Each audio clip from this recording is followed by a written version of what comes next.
Kumusta mga kaibigan sa channel ng Welar? Ngayon, ipapakita ko paano ayusin ang Unity error sa repo.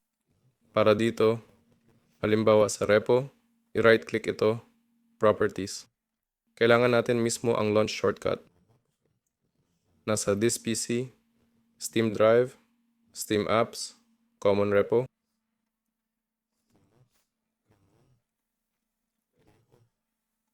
I-right click ang shortcut, Properties, click Compatibility, lagyan ng check dito at dito.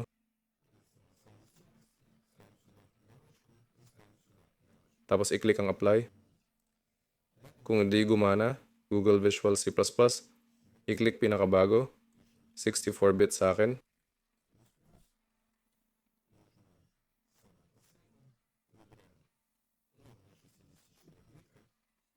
I-download at i-install.